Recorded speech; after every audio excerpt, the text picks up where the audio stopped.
തദ്ദേശ തെരഞ്ഞെടുപ്പിന്റെ ആദ്യ ഫലസൂചനകൾ പുറത്തു വന്നു കഴിഞ്ഞു.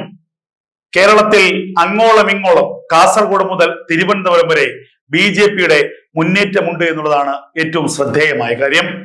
ഈ തദ്ദേശ തെരഞ്ഞെടുപ്പ് വരാനിരിക്കുന്ന 2026 നിയമസഭാ തെരഞ്ഞെടുപ്പിന്റെ ഒരു ഡ്രസ് റിഹേഴ്സലാണ്, അല്ലെങ്കിൽ ഒരു സെമി ഫൈനലാണെന്ന് ഉറപ്പിച്ചു പറയാം. ആ 2026 തെരഞ്ഞെടുപ്പ് BJPയെ സംബന്ധിച്ച് ഏറ്റവും ശുഭകരമാണ് എന്ന് നമുക്ക് ഉറപ്പിച്ചു പറയാം.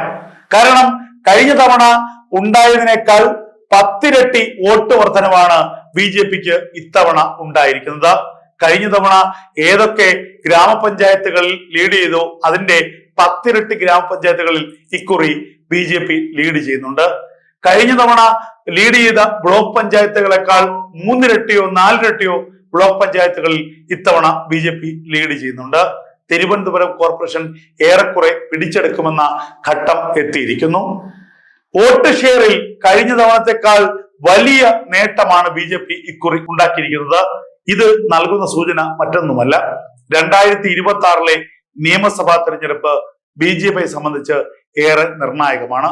2026 നിയമസഭാ തെരഞ്ഞെടുപ്പിൽ BJP 10 മുതൽ 15 സീറ്റുകൾ വരെ കേരളത്തിൽ നേടുമെന്ന് ഏറെക്കുറെ ഉറപ്പായിരിക്കുന്നു. കഴിഞ്ഞ ലോക്സഭാ തെരഞ്ഞെടുപ്പിൽ കേരളത്തിലെ 11 നിയമസഭാ മണ്ഡലങ്ങളിൽ 1ാം സ്ഥാനം നേടിയത് അല്ലെങ്കിൽ ലീഡ് ചെയ്തത് BJP ആണ്. 9 ഇടങ്ങളിൽ 2ാം സ്ഥാനം നേടിയത് BJP ആണ്. അങ്ങനെയുള്ള 20 മണ്ഡലങ്ങൾ, നിയമസഭാ മണ്ഡലങ്ങൾ, ആ 20 നിയമസഭാ മണ്ഡലങ്ങളിലും ശ്രദ്ധ കേന്ദ്രീകരിച്ച് വലിയ പ്രവർത്തനം നടത്തുകയാണ് BJP.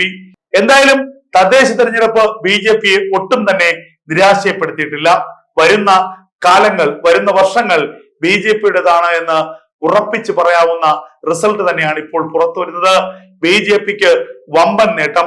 തൃപ്പൂണിത്തുറയിൽ, ചെങ്ങന്നൂരിൽ, പാലക്കാട്, തിരുവനന്തപുരത്തടക്കം BJP വലിയ മുന്നേറ്റം നടത്തുന്നു. BJPക്ക് സാന്നിധ്യമില്ലാത്ത പഞ്ചായത്തുകളില്ല എന്നുള്ള അവസ്ഥ തന്നെ ആയിരിക്കുന്നു.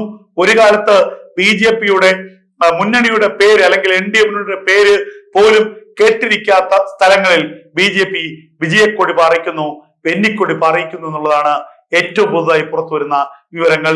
2025 തദ്ദേശ തെരഞ്ഞെടുപ്പ് BJPയെ സംബന്ധിച്ച് ഒരു നാഴികക്കല്ലാണ്, ഒരു ചരിത്രപരമായ വിജയമാണ്.